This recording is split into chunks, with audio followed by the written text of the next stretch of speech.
Now that he is getting adapted to his new job, Uchimura finds it quite pleasing to work under the Demon Lord, but he still doesn't like their staple meal, as it is the same watery millet soup as always. In depression, Uchimura blurts his inner desire of wanting to eat meat out loud, which is heard by Ulmander, who decides to hunt some wild game for him.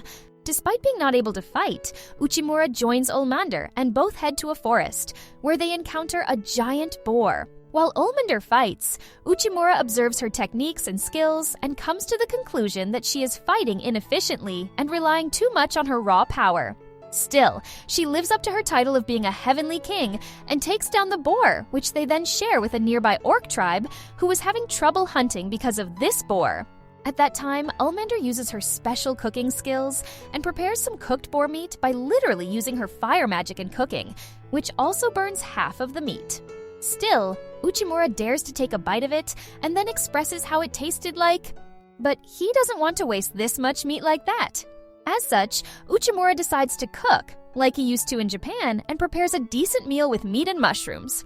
However, to Ulmander and the orc tribe, it is the best thing they've tasted ever. This makes him realize that the demon nation is poor and lacking a lot of advancements in various fields. Ulmander also accepts it, but says this is the reason they are working so hard to unite their kingdom.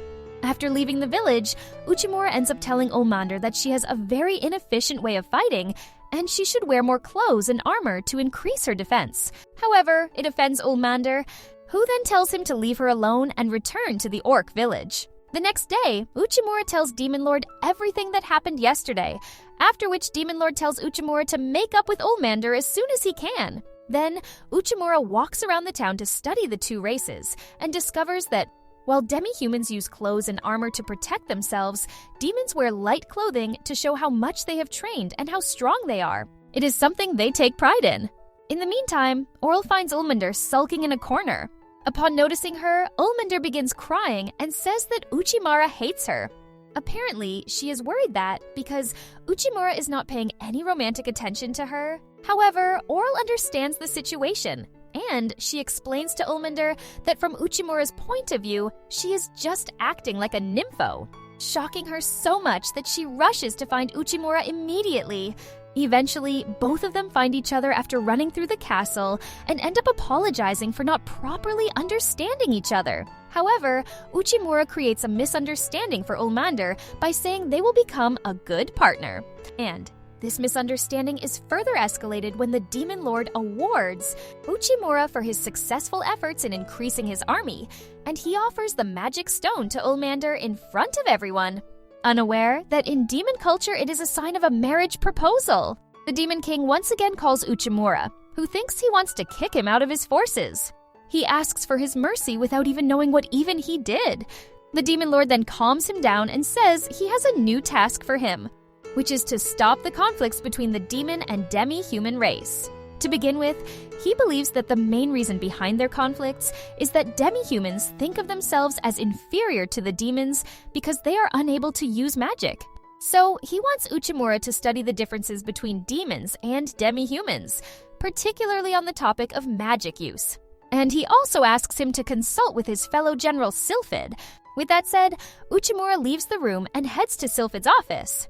But once again, the door's opened by her assistant Belinda, who says Sylphid is not here currently. At first, Uchimura pretends to return, but then he blocks the door and forces himself inside, ultimately revealing that he knows Belinda is real Sylphid. It turns out the Demon King has already told him that Sylphid always disguises herself to slack off and avoid any work. Uchimura tells her about his task, but Sylphid refuses to help him and explains that she has already been working on refined magical items using magical stones imbued with multiple spells. But these are too expensive to mass produce. Realizing that this was the real task the Demon Lord wanted him to complete, Uchimura thinks for a while and comes up with an idea of using the low-level spirit stones with only one single spell, thus making them more cost-effective and usable. Sylphid also likes this idea, but for some reason, she also drags Uchimura with her and makes him help her in creating the stone for the whole night. The next day, they successfully synthesize a stone, which she calls Rosemarine. At that time, news of a horde of flightless birds invading the Demon King's lands arrives, and Sylphid sees it as the best chance to test their new stones. They immediately head to the farmlands where she charges the stone with a flame spell, which Uchimura is able to manifest, but just when he uses it multiple times, the stone itself burns out and becomes unable to use. Still, they have time to think for a while as the monsters run away for the time being. That night, Sylphid tells Uchimura how she was born into a merchant elf family, but had to leave them for certain reasons. Then, she was helped by some demi-humans who themselves were living in harsh conditions. As such, Sylphid decided to research magic and make devices that would make demi-humans' life easier. At present, she asks Uchimura to help her finish this research. Somehow, this gives Uchimura an idea, after which he asks Sylphid to produce 10 low-level magic devices by tomorrow morning. Confused, Sylphid agrees and begins producing the stones, which Uchimura sets up around the farms the next day. And just as the monsters comes, he just activates the stones without using any spell. Surprisingly, the monsters runs away instantly. And Uchimura then reveals that, for some reason, the monsters seem to be hating the voice generated whenever the magic stone is activated.